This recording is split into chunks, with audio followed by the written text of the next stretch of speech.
ಈಗ ಒಬ್ಬ ತಾಯಿ 4 ಮಕ್ಕಳಿಗೆ ಜನ್ಮ ಕೊಟ್ಟಿರ್ತಾಳೆ. 4 ಮಕ್ಕಳು ಹಂಗೆ ಇರ್ತಾವನು. ಒಂದು ಅಳ್ತಿರ್ತೈತಿ, ಒಂದು ನಗತಿರ್ತೈತಿ. ಆಧ್ಯಾತ್ಮಿಕ ಪ್ರವಚನ ಕಾರ್ಯಕ್ರಮದಲ್ಲಿ ಪಾಲ್ಗೊಂಡಿರುವ ಪರಮ ಪೂಜ್ಯರಲ್ಲಿ ತಮ್ಮೆಲ್ಲರಲ್ಲಿ ಪ್ರಣಾಮಗಳು.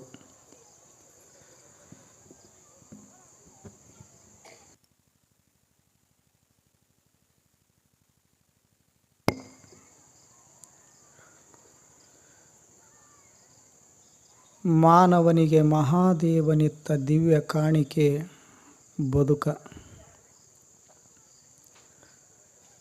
100 ವಸಂತಗಳ ಬದುಕನ್ನು ಭಗವಂತ ನಮ್ಮೆಲ್ಲರಿಗೂ ಕರುಣಿಸಿದಾನ. ಇಂತಹ ಬದುಕು ಸಾರ್ಥಕತೆ ಹೊಂದಬೇಕಾಗಿತ್ತು ಅಂದರೆ ಏನು ಮಾಡಬೇಕು?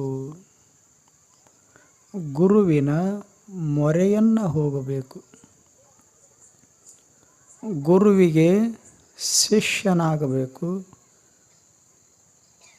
ಗುರುವಿನ ಭಕ್ತನಾಗಬೇಕು.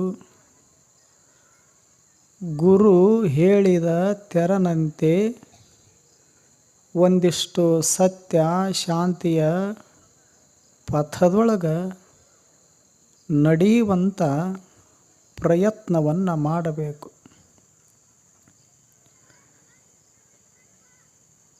ಆದ್ದರಿಂದ ಭಾರತ ದೇಶದೊಳಗೆ ಏನು ಹೇಳಿದ್ದಾರೆ? ಗುರುವಿಗಿಂತ ಮಿಗಿಲಾದವರು ಯಾರೂ ಇಲ್ಲ ಜಗತ್ತಿನೊಳಗೆ. ನಾವೆಲ್ಲ ಶಾಲೆಯೊಳಗೆ ವಿದ್ಯಾರ್ಥಿಗಳು ಏನು ಮಾಡ್ತೀವಿ?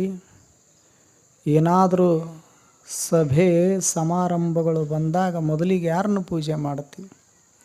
ಗಣಪತಿ ಪೂಜೆ ಮಾಡ್ತೀವಿ, ಸರಸ್ವತಿ ಪೂಜೆ ಮಾಡ್ತೀವಿ. ಆದರೆ ಜ್ಞಾನಿಗಳಂತಾರ ಗಣಪತಿಗಿಂತಲೂ ಸರಸ್ವತಿಗಿಂತಲೂ ಮಿಗಿಲಾದವರು ಯಾರು ಅಂತ ಕೇಳಿದರೆ ಗುರು. ಮೊಟ್ಟ ಮೊದಲಿಗೆ ಗುರುವಿನ ಪ್ರಾರ್ಥನೆ ಮಾಡಬೇಕಂತ, ಗುರುವಿನ ಸ್ತುತಿ ಮಾಡಬೇಕನ್ನೋದನ್ನು ಹೇಳಿದಾರ ಜ್ಞಾನಿಗಳು. ಕಾರಣ, ಗುರು ಅಂದ್ರೆ ದೇವನ ಅಭಿವ್ಯಕ್ತ ರೂಪಿದ್ದಂಗೆ.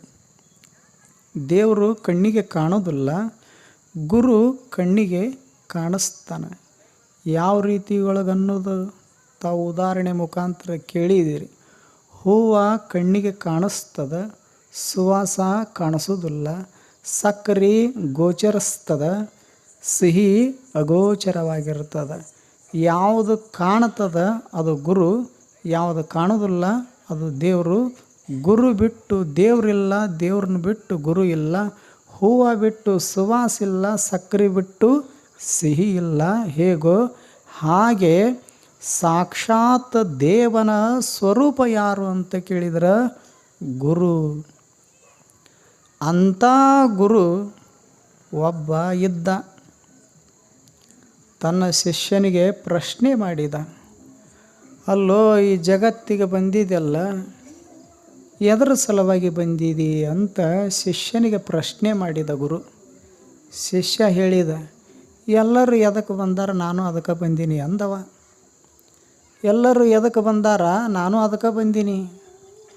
ಕೆಲವರು ಉಣ್ಣಾಕ ಬಂದಾರ, ಇನ್ನು ಕೆಲವರು ಉಡಾಕ ಬಂದಾರ, ಕೆಲವರು ಅಧಿಕಾರಕ್ಕಾಗಿ ಬಂದಾರ, ಅಂತಸ್ತು ಗಳಿಸುವುದಕ್ಕಾಗಿ ಬಂದಾರ, ಭೂಮಿ ಸೀಮೆ ಧನ ಕನಕಾದಿಗಳಿಗಾಗಿ ಬಂದವರದಾರ. ಮತ್ತು ನೀನು ಅದಕ್ಕೆ ಬಂದಿದ್ದೇನಂತ ಗುರು ಕೇಳಿದ. ಆವಾಗ ಶಿಷ್ಯ ಅಂತಾನ, ಮತ್ತು ಎಲ್ಲರೂ ಎದಕ್ಕೆ ಬಂದಾರ, ನಾನು ಅದಕ್ಕೆ ಬಂದೀನಿ ಅಂದ. ಆವಾಗ ಗುರು ಅಂತಾನ, ನೋಡು ಅದಕ್ಕೆ ಬಂದಿಲ್ಲ, ನೀನಾರು ಅನ್ನುವಂತಹ ಪರಮ ಸತ್ಯವನ್ನು ನೀ ತಿಳಿದುಕೊಳ್ಳುವುದಕ್ಕಾಗಿ ಬಂದೀದಿ. ಈ ಜಗತ್ತಿಗೆ ಬರಲಾರದಕ್ಕಿಂತ ಮೊದಲು ಈ ಜೀವ ಎಲ್ಲಿತ್ತು, ಯಾಕೆ ಇಲ್ಲಿಗೆ ಬಂತು, ಬಂದ ಬಳಿಕ ಮುಂದೆ ಎಲ್ಲಿಗೆ ಹೋಗುತ್ತದೆ ಈ ಜೀವ ಅನ್ನುವಂತಹ ಪರಮ ಸತ್ಯವನ್ನು ಅರಿತುಕೊಳ್ಳುವುದಕ್ಕಾಗಿ ಬಂದಿದಿ. ಮತ್ತು ಇದನ್ನು ಬಿಟ್ಟು ಏನೇನೋ ಮಾಡ್ಕೋತ ಹೋದಿ ಅಂದ್ರೆ ನಿನ್ನ ಬದುಕಿಗೆ ಬೆಲೆ ಬರೋದಿಲ್ಲ ಅಂತ ಗುರು ಹೇಳಿದ. ಆವಾಗ ಶಿಷ್ಯ ಅಂತಾನೆ, ಮತ್ತು ನಾನಾರು ಅನ್ನುವಂತಹ ಪರಮ ಸತ್ಯವನ್ನು ತಿಳ್ಕೋಬೇಕಾಗಿತ್ತಂದ್ರೆ ಏನು ಮಾಡಬೇಕು ಗುರುಗಳೇ ಅಂತ ಪ್ರಶ್ನೆ ಮಾಡಿದ. ಆವಾಗ ಗುರು ಉಪದೇಶ ಮಾಡ್ತಾನೆ, ನೋಡು, ನೀನು ಯಾರು ಅನ್ನುವಂತಹ ಪರಮ ಸತ್ಯವನ್ನು, ನಿನ್ನ ಸ್ವರೂಪ ಜ್ಞಾನವನ್ನು, ಯಥಾರ್ಥ ಜ್ಞಾನವನ್ನು ತಿಳ್ಕೋಬೇಕಾಗಿತ್ತು ಅಂದ್ರೆ ಮೊಟ್ಟ ಮೊದಲಿಗೆ ನೀನು ಸತ್ಸಂಗ ಮಾಡಬೇಕು ಅಂದ ಗುರು. ಆವಾಗ ಶಿಷ್ಯ ಅಂತಾನೆ, ಸತ್ಸಂಗ ಅಂದ್ರೆ ಏನು ಅಂದ. ಸತ್ ಅಧಿಕ ಸಂಘ ಸತ್ಸಂಗ. ಹಾಗಾದ್ರೆ ಸತ್ ಅಂದ್ರೇನು? ತ್ರಿಕಾಲಬಾಧಿತಂ ಸತ್, ಮೂರು ಕಾಲಗಳನ್ನು ಮೀರಿರುವಂಥದ್ದು, ಮೂರು ಕಾಲಗಳಿಗೆ ಹೊರತಾಗಿರುವಂಥದ್ದು. ಯಾವ್ಯಾವು? ಸೃಷ್ಟಿ, ಸ್ಥಿತಿ, ಲಯ. ಈ ಸತ್ಯ ವಸ್ತು ಅನ್ನುವಂಥದ್ದೇನದಲ್ಲ, ಈ ಜಗತ್ತ ಸೃಷ್ಟಿ ಆಗಲಾರದಕ್ಕಿಂತ ಮೊದಲು ಇತ್ತು, ಈಗೂ ನಮ್ಮ ಜೊತೆಗೆ ಅದ. ಕೊನೆಗೆ ಒಂದು ದಿವಸ ಜಗತ್ತು ಕಣ್ಣಮರೆಯಾಗಿ ಹೋದ ಬಳಿಕನೂ ಅದು ಇರುತ್ತದೆ. ಈ ಮೂರು ಕಾಲಗಳಿಗೆ ಬಾಧಿತವಾದ ವಸ್ತು ಅಲ್ಲದು, ಅಬಾಧಿತ, ಬಾಧೆಗೊಳ್ಳದೇ ಇರತಕ್ಕಂಥ ವಸ್ತು ಅದು ಯಾವಾಗಲೂ ಇರುವಂಥ ವಸ್ತು. ಅದಕ್ಕೆ ಹುಟ್ಟೂ ಇಲ್ಲ, ಸಾವೂ ಇಲ್ಲ, ಯಾವಾಗಲೂ ಇರುವಂಥ ಸತ್ಯ ವಸ್ತು ಅದು. ಅಂಥ ಪರಮ ಸತ್ಯವನ್ನು ಯಾರು ಒಂದಿಷ್ಟು ಅರಿದು ಅನುಭವಿಸಿರ್ತಾರಲ್ಲ ಅಂಥವ್ರಿಗೆ ಸಂತರು ಶರಣರು ಅಂತ ಕರೀತಾರ. ಅಂಥವ್ರ ಸಂಘವನ್ನು ನೀನು ಮಾಡಬೇಕು ಅಂದ ಗುರು. ಏನು ಮಾಡೋದದ ಜೀವನದೊಳಗೆ? ಒಂದಿಷ್ಟು ಬಲ್ಲವರ ಸಂಘವನ್ನು ಮಾಡೋದು. ಯಾಕೆ ಬಲ್ಲವರ ಸಂಘವನ್ನು ಮಾಡಬೇಕಂತ ಕೇಳಿದರೆ, ನಮ್ಮ ಬದುಕಿನೊಳಗೆ ಒಂದಿಷ್ಟು ಸುಖ, ಶಾಂತಿ, ನೆಮ್ಮದಿ ನೆಲೆಗೊಳ್ಳಬೇಕಾಗಿತ್ತು ಅಂದ್ರೆ ಜ್ಞಾನಿಗಳ ಸಂಘ ಮಾಡಬೇಕು. ಒಂದಿಷ್ಟು ಅನುಭಾವಿಗಳ ಸ್ನೇಹದೊಳಗೆ ಕಾಲವನ್ನು ಕಳಿಬೇಕು. ಭಗವಂತ ಕೊಟ್ಟ ಆಯುಷ್ಯವನ್ನು, ಸುಂದರ ಸುಂದರ ಕ್ಷಣಗಳನ್ನು ಒಂದಿಷ್ಟು ಸಜ್ಜನರ ಸಂಘದೊಳಗೆ ನೀ ಕಳೆದಿ ಅಂದ್ರೆ ಆವಾಗ ನೀನು ಯಾರನ್ನುವಂಥ ಸತ್ಯ ನಿನಗೆ ತಿಳಿತದ. ಹೊರತು ನೋಡಾಕ ಎಲ್ಲರೂ ಮನುಷ್ಯರಂತ ತಿಳ್ಕೊಂಡು ಎಲ್ಲರ ಸಂಘ ಮಾಡಾಕ ಬರ್ತದೇನು? ಎಲ್ಲರ ಸಂಘ ಮಾಡಾಕ ಬರೋದಿಲ್ಲ. ಬಾಹ್ಯವಾಗಿ ಎಲ್ಲರೂ ಮನುಷ್ಯ ರೂಪದೊಳಗೆ ಕಾಣಬರ್ತಾರ, ಆದ್ರೆ ಒಬ್ರಂಗೊಬ್ರು ಇರೋದಿಲ್ಲ. ಈಗ ಸಾಲೋಟಿಗೆ ಒಳಗೆ ಸಾವಿರಾರು ಜನ ಅದಾರ. ಕೆಲವರು ಸಂಜೆ ಆರಾಯಿತು ಅಂದ್ರೆ ಆಶ್ರಮಕ್ಕೆ ಬರ್ತಾರೆ. ಮತ್ತು ಎಲ್ಲರೂ ಒಂದೇ ರೀತಿ ಇದ್ರೆ ಎಲ್ಲರೂ ಬರ್ಬೇಕಾಗಿತ್ತಲ್ಲ. ಮತ್ತು ಇನ್ನು ಉಳಿದವ್ರು ಎಲ್ಲಿ ಹೋದ್ರು? ಧಾರಾವಾಹಿ ಮುಂದೆ ಕುಂತಾರ. ಅಂದ್ರೆ ಅವ್ರಂಗೆ ನೀವಿಲ್ಲ, ನಿಮ್ಮಂಗೆ ಅವರಿಲ್ಲ. ನೋಡಾಕ ಎಲ್ಲರೂ ಮನುಷ್ಯರೇ, ಆದರೂ ಅವರ ಅಭಿರುಚಿ ಬೇರೆ, ಭಾವ ಬೇರೆ, ಬುದ್ಧಿ ಬೇರೆ. ಒಂದಿಷ್ಟು ಏನು ಒಳಗದಲ್ಲ ಭಿನ್ನತೆ, ಎಲ್ಲವೂ ವ್ಯಕ್ತಿತ್ವ ಗುಣ ಎಲ್ಲವೂ ಭಿನ್ನ ಭಿನ್ನವಾಗಿರ್ತಾವೆ. ಒಬ್ರಂಗೆ ಒಬ್ರು ಇರುವುದಿಲ್ಲ. ಈಗ ಒಬ್ಬ ತಾಯಿ 4 ಮಕ್ಕಳಿಗೆ ಜನ್ಮ ಕೊಟ್ಟಿರ್ತಾಳೆ. 4 ಮಕ್ಕಳು ಹಂಗೆ ಇರ್ತಾವನು. ಒಂದು ಅಳ್ತಿರ್ತೈತಿ, ಒಂದು ನಗತಿರ್ತೈತಿ, ಒಂದು ಅಂಗಳದಾಗ ಬಿದ್ದು ಒದ್ದಾಡ್ತಿರ್ತೈತಿ, ಒಂದು ತೊಟ್ಟಲದಾಗ ತಣ್ಣಗೆ ಮಲ್ಕೊಂಡಿರ್ತೈತಿ. ಮತ್ತು ಒಬ್ಬ ತಾಯಿನ 4 ಮಂದಿಗೆ ಜನ್ಮ ಕೊಟ್ಟಾಳಂದ್ರೆ 4 ಮಲಗಬೇಕಾಗಿತ್ತಲ್ಲ, 4 ಅಂಗಳದಾಗ ಆಡಬೇಕಾಗಿತ್ತಲ್ಲ. ಹಂಗೆ ಮಾಡ್ಯಾವೇನು? ಒಬ್ರಂಗೊಬ್ರು ಇರೋದಿಲ್ಲ. ಅತ್ತಿ ಹಂಗೆ ಸೊಸಿ ಇರೋದಿಲ್ಲ, ಸೊಸಿ ಹಂಗೆ ಅತ್ತಿ ಇರೋದಿಲ್ಲ, ಮಾವನಂಗೆ ಅಳಿಯ ಇರೋದಿಲ್ಲ, ಅಳಿಯನಂಗೆ ಮಾವಿರೋದಿಲ್ಲ, ತಂದೆ ಹಂಗೆ ಮಗ ಇರೋದಿಲ್ಲ, ತಾಯಿ ಹಂಗೆ ಮಗಳು ಇರೋದಿಲ್ಲ. ಎಲ್ಲರ ವ್ಯಕ್ತಿತ್ವ ಭಿನ್ನ ಭಿನ್ನ. ಅಷ್ಟೇ ಅಲ್ಲ, ಜಗತ್ತಿನೊಳಗೆ ಅಸಂಖ್ಯಾತ ವಸ್ತುಗಳದಾವು. ಒಂದು ವಸ್ತುವಿನಂಗೆ ಮತ್ತೊಂದು ವಸ್ತು ಇಲ್ಲ. ಅವುಗಳ ರೂಪ ಬೇರೆ, ಅವುಗಳ ರಚನೆ ಬೇರೆ, ಅವುಗಳ ವಿನ್ಯಾಸ ಬೇರೆ, ಅವುಗಳ ವರ್ಣ ಬೇರೆ. ಒಂದು ವಸ್ತುವಿನಂಗೆ ಮತ್ತೊಂದು ವಸ್ತು ಇಲ್ಲ ಜಗತ್ತಿನೊಳಗೆ. ಮತ್ತು ಇಂಥ ಜಗತ್ತಿನೊಳಗೆ ಬಾಳಿ ಬದುಕ್ತೇವೆ ಅಂದ ಬಳಿಕ ನಮ್ಮ ಸುತ್ತಮುತ್ತನೂ ಎಲ್ಲರೂ ಒಂದೇ ರೀತಿಯೊಳಗಿರೋದಿಲ್ಲ. ಇದು ಜಗತ್ತ. ಜಂ ಗಚ್ಚತಿ ಇತಿ ಜಗತ್. ಎಷ್ಟು ಚಲೋ ಹೇಳ್ತಾನ. ಇದು ಜಗತ್ತದ. ಜಗತ್ತನ್ನು ಹೆಂಗೆ ನಿರ್ಮಾಣ ಮಾಡ್ಯಾನಲ್ಲ ಭಗವಂತ, ಇದು ಏಕಮುಖ ಇಲ್ಲ. ಇದು ದ್ವಂದ್ವ ರೂಪದೊಳಗೆ ಜಗತ್ತನ್ನು ನಿರ್ಮಾಣ ಮಾಡಿದಾನ. ಒಂದು ಕಡೆಗೆ ಸೂರ್ಯ ಹೆಂಗೆ ಒಂದಿಷ್ಟು ಉದಯ ಆದ ಅಂದ್ರೆ ಅದಕ್ಕೆ ಪೂರ್ವ ಅಂತ ಕರಿತೀವಿ. ಅದ ಸೂರ್ಯ ಮುಳುಗಿದ ಅಸ್ತಂಗತ ಆದಂದ್ರೆ ಪಶ್ಚಿಮ ಅಂತ ಕರಿತೀವಿ. ಒಂದು ಕಡೆಗೆ ಉತ್ತರದ, ಒಂದು ಕಡೆಗೆ ದಕ್ಷಿಣದ, ಮ್ಯಾಲ ಆಕಾಶದ, ಕೆಳಗೆ ಭೂಮಂಡಲದ, ಎಡ ಬಲ ಮ್ಯಾಲ ಕೆಳಗ. ಮತ್ತು ಪುರುಷನನ್ನು ಅಷ್ಟೇ ಸೃಷ್ಟಿ ಮಾಡಿರಬೇಕಾಗಿತ್ತು ದೇವ್ರು. ಹಂಗೆ ಮಾಡ್ಯಾನೇನು, ಪುರುಷನ ಜೊತೆಗೆ ಸ್ತ್ರೀಯನ್ನು ಸೃಷ್ಟಿ ಮಾಡ್ಯಾನ. ಕೆಲವರು ಕೆಂಪದಾರ, ಕೆಲವರು ಕಪ್ಪದಾರ, ಕೆಲವರು ಸ್ಫುರದ್ರೂಪಿಗಳದಾರ, ಇನ್ನು ಕೆಲವರು ನೋಡಬಾರ್ದ ಹಂಗದಾರ.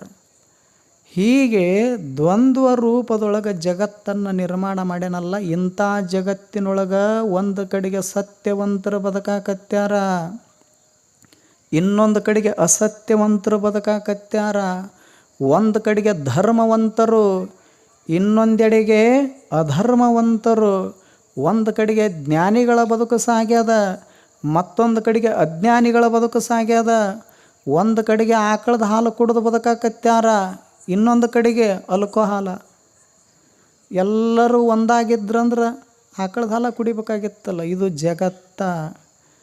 ನಾವು ಅನ್ಕೊಂಡಂಗೆ ಸೃಷ್ಟಿ ಮಾಡಿಲ್ಲ ದೇವರು, ದ್ವಂದ್ವ ರೂಪದೊಳಗೆ ಸೃಷ್ಟಿ ಮಾಡ್ಯಾನ. ಆದ್ದರಿಂದ ಮನುಷ್ಯನೇ, ನಿನ್ನ ಸುತ್ತಮುತ್ತ ಇರೋರೆಲ್ಲರೂ ಸಜ್ಜನರ ಇರ್ತಾರಂತೇನಿಲ್ಲ, ಧರ್ಮದ ಮಾರ್ಗದೊಳಗೆ ನಡೀತಾರಂತೇನಿಲ್ಲ. ಅಧರ್ಮಿಗಳು, ಅಜ್ಞಾನಿಗಳು, ಅನೀತಿವಂತರು ಎಲ್ಲರೂ ಇರೋರೇ. ಒಂದು ಕಡೆಗೆ ಸಜ್ಜನರು, ಒಂದು ಕಡೆಗೆ ದುರ್ಜನರು. ಆದ್ದರಿಂದ ನೀ ಏನು ಮಾಡೋದು, ನಿನ್ನ ಬದುಕು ಹೂವಿನಂಗೆ ಅರಳಬೇಕಾಗಿತ್ತು. ಸುತ್ತಮುತ್ತೆಲ್ಲ ಜ್ಞಾನದ ಸುವಾಸ ಹರಬೇಕಾಗಿತ್ತು. ಅಂದರೆ ನೀನು ಸಾಧ್ಯ ಆದಷ್ಟು ಬಲ್ಲವರ ಸಂಘ ಮಾಡು, ಸಜ್ಜನರ ಸಂಘ ಮಾಡು, ದುರ್ಜನರ ಸಂಘ ಮಾಡಾಕ ಹೋಗಬೇಡ. ಬಸವಣ್ಣವ್ರು ಹೇಳಿಲ್ಲ, ಸಜ್ಜನರ ಸಂಘವ ಮಾಡುವುದು, ದುರ್ಜನರ ಸಂಘ ಬೇಡವಯ್ಯ, ಆವಹಾವಾದಡೇನೋ ವಿಷ ಬಂದೆ, ಅಂಥವರ ಸಂಘ ಬೇಡವಯ್ಯ, ಅಂತರಂಗ ಶುದ್ಧವಿಲ್ಲದವರ ಸಂಘ ಸಿಂಗಿ ಕಾಳ ಕೂಟ ವಿಷವೋ ಕೂಡಲ ಸಂಗಮ ದೇವ. ಏನು ಅದ್ಭುತ ವಚನ ಬರೆದಾರ, ಸ್ಪಷ್ಟವಾಗಿ ಹೇಳ್ತಾರ. ಒಂದಿಷ್ಟು ಅನುಮಾನ ಇಲ್ಲ, ಶಂಕೆ ಇಲ್ಲ. ಏನಂತಾರ, ಸಜ್ಜನರ ಸಂಘವ ಮಾಡುವುದು, ದುರ್ಜನರ ಸಂಘ ಬೇಡವಯ್ಯ. ಯಾಕೆ ಸಜ್ಜನರ ಸಂಘ ಮಾಡಬೇಕು, ಯಾಕೆ ದುರ್ಜನರ ಸಂಘ ಮಾಡಬಾರದು ಅಂತ ಹೇಳ್ತಾರಂದ್ರೆ ಶರಣರು, ಕಲ್ಯಾಣದೊಳಗೆ 12ನೇ ಶತಮಾನದೊಳಗೆ ಒಂದು ಕಡೆಗೆ ಅನುಭವ ಮಂಟಪ ಇತ್ತು. 196,000 ಚರಜಂಗಮರು, 770 ಅಮರಗಣಗಳು ಒಂದೇ ಸ್ಥಳದೊಳಗೆ ಸೇರ್ತಿದ್ರು. ತಾವೆಲ್ಲ ಹೇಗೆ ಕೂತಿರಲ್ಲ ಈಗ ಸತ್ಸಂಗ ಮಾಡ್ತಿದ್ರು. ಆ ಬಳಿಕ ಪ್ರಸಾದ ಸ್ವೀಕರಿಸ್ತಿದ್ರು. ಇಂಥ ಒಂದು ಕಲ್ಯಾಣದೊಳಗೆ ಇಷ್ಟೆಲ್ಲ ಶರಣರ ವೈಭವ ಇದ್ರೂ ಸಹಿತ ಅದ ಕಲ್ಯಾಣದೊಳಗೆ 16,000 ಜನ ವೇಶ್ಯಾಸ್ತ್ರೀಯರಿದ್ದರು. ಇದ ಜಗತ್ತ. ಬಸವಣ್ಣವ್ರು ಅದಾರ, ಅಲ್ಲಿ ಇರಬಾರ್ದಂತೇನಿಲ್ಲ. ಒಂದು ಕಡೆಗೆ ಶರಣರು, ಒಂದು ಕಡೆಗೆ ವೇಶ್ಯಾಸ್ತ್ರೀಯರು. ತಮ್ಮ ಶರೀರವನ್ನು ಪರಪುರುಷರ ಜೊತೆಗೆ ಹಂಚಿಕೊಂಡು ಬದುಕತಕ್ಕಂಥ ಸ್ತ್ರೀಯರು ಎಷ್ಟು ಜನ, 16,000 ಜನ. ಅದರಾಗ ಒಬ್ಬ ಹೆಣ್ಮಗಳು ಸೂಳೆ ಸಂಕವ್ವೆ. ಅದರಾಗ ಒಬ್ಬ ಹೆಣ್ಮಗಳು ಸೂಳೆ ಸಂಕವ್ವೆ. ಒಂದು ದಿವಸ ಬಸವಣ್ಣನವರು ಆ ಹೆಣ್ಮಗಳ ಮನೆಗೆ ಬರ್ತಾರೆ.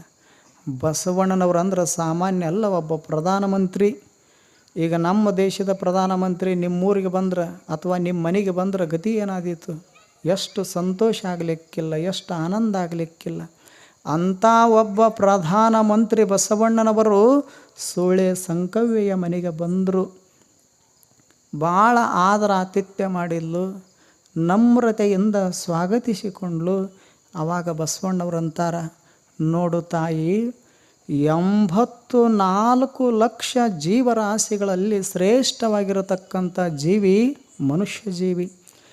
ಇಂಥ ಅರಿವಿನ ಜನ್ಮಕ್ಕೆ, ಮನುಷ್ಯ ಜನ್ಮಕ್ಕೆ ನೀ ಬಂದಿ ಅಂದ ಬಳಿಕ ಹಿಂಗೆ ನಿನ್ನ ಶರೀರವನ್ನು ಕೆಡಿಸಿಕೊಂಡು ಮನ ಬುದ್ಧಿ ಭಾವವನ್ನು ಒಂದಿಷ್ಟು ಅಧರ್ಮದೊಳಗೆ ಬೆರೆಸಿಕೊಂಡು ಹಿಂಗೆ ಬದುಕಾಕತ್ತಿದೆಲ್ಲ. ಅನೀತಿ ಅಧರ್ಮದ ಮಾರ್ಗದೊಳಗೆ ಹಿಂಗೆ ನೀ 100 ವರ್ಷ ಬದುಕಿದ್ರೂ ಸಹಿತ ನಿನ್ನ ಬದುಕಿಗೆ ಬೆಲೆ ಇಲ್ಲ.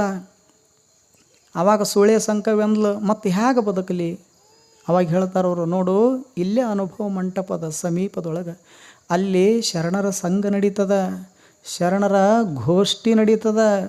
ಅದಕ್ಕೆ ನೀ ಏನು ಮಾಡು, ಅಲ್ಲೇನು ಯಾರೂ 1 ಲಕ್ಷ ಕೊಡೋದಿಲ್ಲ, ಯಾರೂ 1 ಲಕ್ಷ ತಗೊಳ್ಳೋದಿಲ್ಲ, ಯಾವ ವ್ಯವಹಾರನೂ ಇಲ್ಲ.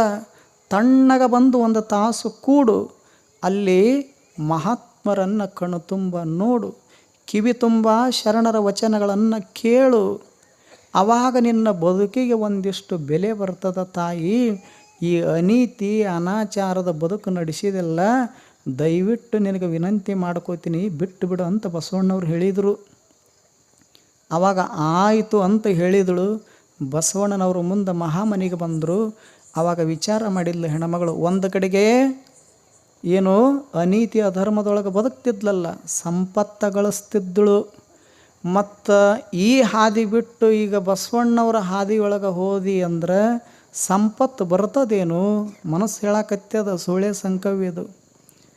ಈ ಮಾರ್ಗದೊಳಗೆ ಸಂಪತ್ತು, ಈ ಮಾರ್ಗ ಬಿಟ್ಟು ಈ ಶರಣರ ಸಂಘ ಮಾಡಿದ್ರೆ ಅಲ್ಯಾರದಾರ ನನಗೆ ಸಂಪತ್ತ ಕೊಡೋರು? ಅದಕ್ಕೆ ಇಲ್ಲಿ ಹೋಗಬೇಕೋ ಏನೋ ಈ ಕಡೆಗೆ ಹೋಗಬೇಕೋ ಚಿಂತನೆ ಮಾಡಿದ್ಲು. ಕೊನೆಗೆ ಒಂದು ನಿರ್ಣಯಕ್ಕೆ ಬಂದ್ಲು ಹೆಣ್ಮಗಳು. ನನ್ನ ಮನೆಗೆ ಬಂದ ವ್ಯಕ್ತಿ ಸಾಮಾನ್ಯ ಅಲ್ಲ, ಒಬ್ಬ ಪ್ರಧಾನಮಂತ್ರಿ ಬಂದಾನಂದ ಬಳಿಕ ಹೋಗದಿದ್ರೆ ಏನಾಗಲಿಕ್ಕಿಲ್ಲ. ಅದಕ್ಕೊಂದಿಷ್ಟು ಆ ಮಹಾನುಭಾವಿಗಳ ಮಾತಿಗೆ ಮನ್ನಣೆ ಇತ್ತು. ಒಂದು ದಿವಸ ಹೋಗ್ಯಾರ ಬರ್ಬೇಕು, 1 ತಾಸು ಕೂತರ ಬರ್ಬೇಕು, ಏನಾರ ನಡೀತೈತಿ, ಏನಾರ ನೋಡೋದೈತಿ, ಏನಾರ ಕೇಳೋದೈತಿ ಅಂತ ತಿಳ್ಕೊಂಡು ಮೊದಲನೇ ದಿವಸ ಬಂದು ಕೂತಳು. ಶರಣರ ಸಂಘದೊಳಗೆ ಬಂದು ಕೂತಳು. ಯಾವಾಗ ಸೂಳೆ ಸಂಕವ್ಯ ಬಂದು ಕೂತಳು, ಅಲ್ಲಿ ಇದ್ದ ಶರಣರೆಲ್ಲ ಹೇಳಿದರು ಏನಂತ, ಇಂದ ನಮ್ಮ ಅನುಭವ ಮಂಟಪಕ್ಕೆ ಶರಣರ ಗೋಷ್ಠಿಗೆ ಸೂಳೆ ಸಂಕವ್ಯ ಬಂದಾಳ, ಸೂಳೆ ಸಂಕವ್ಯ ಬಂದಾಳ ಅಂತ ಹೆಸರಿಟ್ಟು ಕರೆದ್ರು. ಆದರೂ ತಲೆಗೆ ಹಾಕ್ಕೊಳ್ಳಿಲ್ಲ ಹೆಣ್ಮಗಳು. ನಾ ಮಾಡೋದೂ ನಿಜ ಐತಿ, ಇವರು ಅನ್ನೋದೂ ಸತ್ಯದ. ಸಿಟ್ಟಿಗೆ ಬರಲಿಲ್ಲ, ಮನಸ್ಸಿಗೆ ಹಚ್ಕೊಳ್ಳಿಲ್ಲ ಅವರ ಮಾತು. ತಣ್ಣಗೆ ಬಂದು 1 ತಾಸು ಕೂತಳು. ಮಹಾತ್ಮರನ್ನು ಕಣ್ಣು ತುಂಬ ದರ್ಶನ ಮಾಡಿದ್ಲು. ಮಹಾತ್ಮರ ನುಡಿಗಳನ್ನು ಕಿವಿ ತುಂಬ ಆಲಿಸಿದಳು. ಆ ಬಳಿಕ ಅಂತರಂಗದೊಳಗೆ ಎಲ್ಲಿಲ್ಲದ ಪರಮಾನಂದ, ಪರಮ ಸಂತೋಷ ತುಂಬಿತು. ಆವಾಗ ಹಿಂಗೆ ಅನಿಸಿತಲ್ಲ, 1 ತಾಸಿನ ಶರಣರ ಸಂಘ ಮಾಡಿದ್ದರ ಪರಿಣಾಮ ಏನಾಯಿತು? ಆವಾಗ ಕೊನೆಗೆ ಒಂದು ವಿಚಾರ ಬರ್ತದೆ ಸೂಳೆ ಸಂಕವ್ಯ ತಲೆಯೊಳಗೆ. ನಾನು ಇಷ್ಟು ವರ್ಷಗಳ ಕಾಲ ನನ್ನ ಶರೀರವನ್ನು ಇನ್ನೊಬ್ಬ ಪರಪುರುಷನ ಜೊತೆಗೆ ಹಂಚಿಕೊಂಡು ಸಂಪತ್ತಿನ ಆಸೆಗಾಗಿ ಅನೀತಿ ಅಧರ್ಮದ ಮಾರ್ಗದೊಳಗೆ ಬದುಕಿದ್ರೂ ಸಹಿತ ನನಗಲ್ಲಿ ಸುಖ ಸಿಕ್ಕಿಲ್ಲ, ಸಂತೋಷ ಅನಿಸಿಲ್ಲ, ಆನಂದ ದೊರಕಿಲ್ಲ. ಅಂದ ಬಳಿಕ ಅಲ್ಲಿ ಸಿಗದೇ ಇರತಕ್ಕಂಥ ಪರಮಾನಂದ, ಪರಮ ಸಂತೋಷ ಮತ್ತು ಈ ಶರಣರ ಸಂಘದೊಳಗೆ ಸಿಕ್ಕದಂದ ಬಳಿಕ ನಾ ಯಾಕೆ ಇವರ ಸಂಘ ಮಾಡಬಾರ್ದು ಅಂತ ತಲೆಯಾಗ ಬಂದು ಆ ದಿವಸ ಮನೆಗೆ ಬಂದಳು. ಮಾರನೇ ದಿವಸ ಮತ್ತು ಶರಣರ ಸಂಘ ಮಾಡ್ಬೇಕಂತ ಅನಿಸಿತು. ಯಾರೂ ಆಮಂತ್ರಣ ಕೊಡಲಿಲ್ಲ, ಯಾರೂ ಇನ್ವಿಟೇಷನ್ ಕೊಡಲಿಲ್ಲ. 2ನೇ ದಿವಸ ತಾನೇ ಬಂದು ಕೂತಳು. 3 ದಿವಸ ಬಂದಳು, 1 ವಾರ ಬಂದಳು, 1 ಮಾಸ ಬಂದಳು, 1 ವರ್ಷ ಬಂದಳು. 16 ವರ್ಷಗಳ ಕಾಲ ಶರಣರ ಸಂಘ ಮಾಡಿದ್ದಳು. ಯಾವಾಗ 16 ವರ್ಷ ಶರಣರ ಸಂಘ ಮಾಡಿದ್ದಳು, ಸಜ್ಜನರ ಸಂಘದೊಳಗೆ ಬೆರೆತಿದ್ದಳು, ಆವಾಗ ಬಸವಾದಿ ಶರಣರಂಗ ಒಂದು ದಿವಸ ವಚನವನ್ನು ಬರೆದಳು. ಆವಾಗ ಯಾರು ಮೊದಲಿಗೆ ಬಂದಾಗ ಹೆಸರಿಟ್ಟು ಕರೆದಿದ್ರಲ್ಲ ಶರಣರು, ಅದೇ ಶರಣರ ಸಂಘ ಮಾಡಿ ಕೊನೆಗೆ 16 ವರ್ಷ ಆದ ಬಳಿಕ ವಚನ ಬರೆದ ಬಳಿಕ ಹೇಳಿದ್ರವರು ಶರಣರು, ನೀನು ಮೊದಲು ನಮ್ಮ ಅನುಭವ ಮಂಟಪಕ್ಕೆ ಬಂದಾಗ ಸೂಳೆ ಸಂಕವ್ಯಾಗಿ ಬಂದಿದ್ದಿ.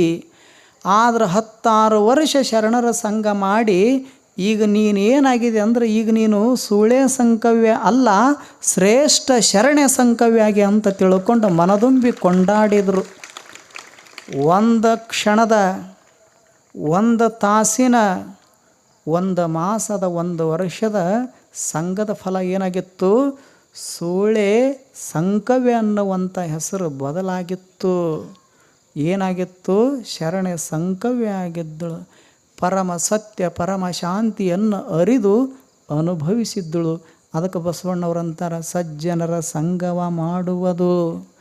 ಸಜ್ಜನರ ಸಂಘ ಮಾಡಿದ್ರೆ ಎಷ್ಟೇ ದುರ್ಜನ ವ್ಯಕ್ತಿ ಇರುವಲ್ನ್ಯಾಕ, ಎಷ್ಟೇ ಅನೀತಿ ಅಧರ್ಮದ ಮಾರ್ಗದೊಳಗೆ ನಡಿವಲ್ನ್ಯಾಕ ಅವ ಪರಿವರ್ತನೆ ಆಗತಾನ, ಅವರು ಬದಲಾಗತ್ತಾರ. ಅದಕ್ಕೆ ಬರೆದ್ರವರು ಷಣ್ಮುಖ ಶಿವಯೋಗಿಗಳು ಭಾಳ ಅದ್ಭುತವಾದ ವಚನ ಬರೀತಾರೆ. ಸಂಘದಿಂದಲ್ಲದೆ ಅಗ್ನಿಯ ಸಂಘದಿಂದ ಕಾನನ ಕೆಟ್ಟಂತೆ, ಜ್ಯೋತಿಯ ಸಂಘದಿಂದ ಕತ್ತಲೆ ಕೆಟ್ಟಂತೆ. ಅಖಂಡೇಶ್ವರ ನಿಮ್ಮ ಮಹಾನುಭಾವಿಗಳ ಸಂಘದಿಂದ ಎನ್ನ ಹುಟ್ಟು ಹೊಂದುಗಳು ಕೆಟ್ಟು ನಷ್ಟವಾಗಿ ಹೋದವು ಕಾಣ. ಏನು ಅದ್ಭುತ ವಚನ ಬರೀತಾರ. ಅಗ್ನಿಯ ಸಂಘದಿಂದ ಕಾನನ ಕೆಟ್ಟಂತೆ. ಕಾನನಂದ್ರೆ ಘೋರ ಅರಣ್ಯ. ಅರಣ್ಯವನ್ನು 100 ಎಕರೆ ಅರಣ್ಯದ ಅಂತ ತಿಳ್ಕೊಳ್ಳಿ. 100 ಎಕರೆ ಅರಣ್ಯದೊಳಗಿರ್ತಕ್ಕಂಥ ಗಿಡ ಮರಗಳನ್ನು ಕೊಡ್ಲಿ ತೊಗೊಂಡು 8 ದಿವಸ ಅಂತ ಕಡೆಯವರು.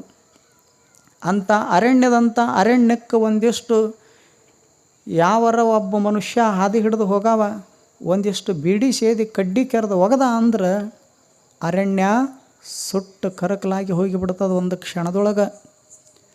ಅಗ್ನಿಯ ಸಂಘದಿಂದ ಕಾನನ ಅರಣ್ಯ ಕೆಟ್ಟು ಹೋಗ್ತದೆ. ಯಾವ ಅರಣ್ಯದೊಳಗೆ ಒಬ್ಬ ಮನುಷ್ಯ ನಡಿಲಿಕ್ಕೆ ಬರುತ್ತಿರಲಿಲ್ಲವೋ, ಕಾಲು ದಾರಿ ಇರ್ತಿರ್ಲಿಲ್ಲಲ್ಲ, ಅಂಥ ಅರಣ್ಯದೊಳಗೆ ರಾಜಮಾರ್ಗ ತಯಾರಾಗ್ತದೆ. ಏನೆಲ್ಲ ಮಾಡಲಿಕ್ಕೆ ಬರ್ತದೆ. ಅದಕ್ಕೆ ಅವ್ರಂತರ ಅಗ್ನಿಯ ಸಂಘದಿಂದ 1 ಕ್ಷಣ ಅಗ್ನಿ ಸ್ಪರ್ಶ ಆಯಿತು, ಅರಣ್ಯ ಕೆಟ್ಟು ಹೋಗ್ತದೆ. ಜ್ಯೋತಿಯ ಸಂಘದಿಂದ ಕತ್ತಲೆ ಕೆಟ್ಟಂತೆ. ಒಂದು ಮನೆಯೊಳಗೆ ಕತ್ತಲೆ ತುಂಬಿತ್ತು ಅಂದ್ರೆ ಆ ಕತ್ತಲೆ ಹೋಗಬೇಕಾಗಿತ್ತು ಅಂದ್ರೆ ಏನು ಬೇಕು? ಒಂದಿಷ್ಟು ಬೆಳಕ ಬೇಕು. ಬೆಳಕಿದ್ರೆ ಕತ್ತಲೆ ಹೋಗುತ್ತದೆ. ಮತ್ತು ಬೆಳಕ ಇಲ್ಲಂದ ಬಳಿಕ ಕತ್ತಲೆ ನೀ ಹೋಗು ಅಂದ್ರೆ ಹೋಗುತ್ತದೇನು? ಇಬ್ಬರು ಗಂಡ ಹೆಂಡತಿ ಇದ್ದರು. ಮನ್ಯಾಗ ಇದ ಸಮಯ ಕತ್ತಲು ತುಂಬಿತ್ತು, ಮನೆ ತುಂಬ ಕತ್ತಲಿನ ತುಂಬಿತ್ತು. ಆವಾಗ ಹೆಂಡತಿ ಗಂಡಗೆ ಹೇಳಿದ್ಲು, ಮತ್ತು ಮನ್ಯಾಗ ಕತ್ತಲು ತುಂಬ್ಯದ, ಮತ್ತು ಈ ಕತ್ತಲೆಯನ್ನು ಮನೆ ಬಿಟ್ಟು ಹೊರಗೆ ಹಾಕಬೇಕಲ್ಲ ಅಂದಳು. ಏನು ಹೊರಗೆ ಹಾಕೋದು? ಕತ್ತಲೆಯನ್ನು ಹೊರಗೆ ಹಾಕಬೇಕಂತ ಹೆಂಡತಿ ಹೇಳಿದ್ಲು ಗಂಡಗೆ. ಅದಕ್ಕೆ ಯಾಕೆ ಇಟ್ಟು ತಲೆ ಕೆಡಿಸ್ಕೊಂತಿದ್ದೆ ಅಂದವನ ಇವ ಬಡಿಗೆ ಒಂದು ಮೂಲ್ಯಾಗ ಬಡಿಗಿತ್ತು. ಬಡ್ಗಿ ತೊಗೊಂಡು ಕತ್ತಲಿ ಹೊಡ್ಯಾಕತ್ತಿದ. ಅಂದ್ರೆ ಹೊಡೆದು ಓಡಿಸಾವಿವ ಮನೆ ಬಿಟ್ಟು. ಏನು ಅಡುಗೆ ಮನ್ಯಾಗ ಹೊಡ್ಯಾಕೆ ಶುರು ಮಾಡಿದ. ಹೊಡ್ಕೊತ ಪಡಸಾಲಿಗೆ ಬಂದ, ಮುಂಚೆ ಬಾಗಿಲಕ್ಕೆ ಬಂದ. ಇನ್ನೇನು ಹೊಡೆದು ಹೊರಗೆ ಹಾಕೀನಿ ಅಂತ ಹೆಂಡತಿಗೆ ಹೇಳಗೊಡ್ದ. ನಾನು ಮತ್ತೆ ಒಳಗೆ ಕತ್ತಲಿ ತುಂಬಿತ್ತು. ಅವಾಗ ಹೆಂಡತಿ ಅಂದಳು, ಸಾಕು ಶಾಣೆ ಇದು ಕೂಡ ಅಂದ್ಲು. ಅವಾಗ ಇವ ಅಂದ, ಮತ್ತು ನನಗಂತರೂ ಹೊರಗೆ ಹಾಕೋಕ್ಕಾಗಲಿಲ್ಲ, ಮತ್ತು ನೀ ಹೆಂಗೆ ಹಾಕಾಕಿ ಅಂದಳು. ನೋಡು ಒಂದಿಷ್ಟು ಅಂದಕಿನ ಏನು ಮಾಡಿದ್ಲು ಹೆಣ್ಮಗಳು, ಅವ ಮೂಲ್ಯನ ಬಡಿಗೆ ತೊಗೊಂಡು ಹೊರಗೆ ಹಾಕಕ್ಕೆ ಪ್ರಯತ್ನ ಮಾಡಿದ. ಈ ಹೆಣ್ಮಗಳು ಹೆಂಡತಿ ಮೂಲ್ಯಾಗ ಕಸಬರಿಗಿತ್ತಲ್ಲ, ಕಸಬರಿಗೆ ತೊಗೊಂಡು ಕೈಯೊಳಗೊಂದು ಮೊರ ಹಿಡ್ಕೊಂಡು ಅಡಿಗೆ ಮನೆಯಾಗಿದ್ದ ಗೂಡಿಸ್ಕೊಂಡು ಈ ಮೊರದೊಳಗೆ ಹಾಕಿ ಹೊರಗೆ ಚೆಲ್ತಿ ನೋಡಂದ್ಲು. ಇವ ಬಡಿಗೆ ತೊಗೊಂಡು ಹೊಡೆದ್ರೆ ಹೋಗಿಲ್ಲದು, ಇನ್ನು ಕಸ ಗುಡಿಸಿ ಚೆಲ್ಲತಾಳ ಅಂತ. ಅವಾಗ ಆಯಿತು ಅಂತ ಇವ ಹೇಳಿದ. ಒಳಗಿದ್ದ ಕಸ ಗುಡಿಸ್ಕೋತ ಹೆಂಗೆ ಬರ್ತಾರಲ್ಲ ತಾಯಂದಿರು ಹೆಣ್ಮಕ್ಳು, ಹಂಗೆ ಕತ್ತಲೆಯನ್ನು ಗುಡಿಸ್ಕೋತ ಬಂದು ಇನ್ನೇನು ತುಂಬಿ ಚೆಲ್ಲಿದಂಗೆ ಮಾಡಿ ಹೊಳ್ಳಿ ನೋಡ್ತಾಳೆ. ಮತ್ತು ಮನೆ ತುಂಬ ಕತ್ತಲಿನ ತುಂಬಿತ್ತು. ಇವರಿಬ್ಬರದ ಆಟ ನೋಡಿ ಕತ್ತಲಿ ನಗಾಕತ್ತಿತ್ತು. ಅವಾಗ ಇವರಿಬ್ಬರು ಅಂದರು, ನಮ್ಮಿಬ್ಬರು ನೋಡಿ ನೀ ಯಾಕೆ ನಗುತ್ತಿದ್ದಿ ಅಂದರು. ಯಾರಿಗೆ? ಕತ್ತಲಿಗೆ. ಅದು ಕತ್ತಲಿ ಅಂತ ನಗಲಾರದ ಅಳಲೇನಂತದು. ನೀವು ಜಗತ್ತಿನೊಳಗೆ ಭಾಳ ಜನ ಗಂಡ ಹೆಂಡತಿ ನೋಡಿನಿ, ಆದ್ರೆ ನಿಮ್ಮಂಥ ಹುಚ್ಚರನ್ನ ಎಲ್ಲಿ ನೋಡಿಲ್ಲ ಅಂತದು. ಯಾವುದು? ಕತ್ತಲಿ. ಯಾಕೆ ಅಂದ್ರೆ ಇವರು ಈಗ ನಿಮ್ಮದು ಉದ್ದೇಶ ಏನದ? ನನ್ನ ಮನೆ ಬಿಟ್ಟು ಹೊರಗೆ ಹಾಕೋದದ. ನಾನು ನಿಮ್ಮ ಮನೆ ಬಿಟ್ಟು ಹೊರಗೆ ಹೋಗಬೇಕಾಗಿತ್ತು ಅಂದ್ರೆ ನೀವೇನು ಮಾಡಿರಿ? ಒಬ್ಬರು ಬಡಿಗೆ ತೊಗೊಂಡು ನಿಂತೀರಿ, ಇನ್ನೊಬ್ಬರು ಕಸಬರಿಗೆ ಹಿಡ್ಕೊಂಡು ನಿಂತೀರಿ. ಹಿಂಗಾದ್ರೆ ಈ ಜನ್ಮ ಅಲ್ಲ, ಮುಂದಿನ ಜನ್ಮ ಬಂದ್ರೂ ಹೋಗೋದಿಲ್ಲ ನಾನು. ಅವಾಗ ಇವರಿಬ್ಬರು ಅಂದ್ರೆ ಮತ್ತೆ ಹೆಂಗೆ ಹೋಗುತ್ತಿದ್ದಿ? ಭಾಳ ತ್ರಾಸು ತಗೋಬೇಡ್ರಿ, ಭಾಳ ತಾಪ ಮಾಡ್ಕೋಬೇಡ್ರಿ. ಈಗ ನಾನು ಮನೆ ಬಿಟ್ಟು ಹೊರಗೆ ಹೋಗ್ಬೇಕಾಗಿತ್ತಂದ್ರೆ ಸಣ್ಣದೊಂದು ಮಣ್ಣಿನ ಪಣತಿ ತಗೋರಿ. ಹೇಳಕತ್ತಿದ್ದು ಕತ್ತಲಿ. ಸಣ್ಣದೊಂದು ಮಣ್ಣಿನ ಪಣತಿ ತಗೋರಿ, 2 ಬತ್ತಿ ಹೊಸಿರಿ, ಒಂದಿಷ್ಟು ಎಣ್ಣೆ ಹಾಕಿ ದೀಪ ಹೊತ್ತಿಸಿಬಿಟ್ರೆ ನಿಮಗೆ ಹೇಳಾರ್ದಂಗೆ ಹೋಗ್ತೀನಿ ಅಂತ ಕತ್ತಲೆ ಅಂತದ. ಜ್ಯೋತಿಯ ಸಂಘದಿಂದ ಕತ್ತಲೆ ಕೆಟ್ಟಂತೆ.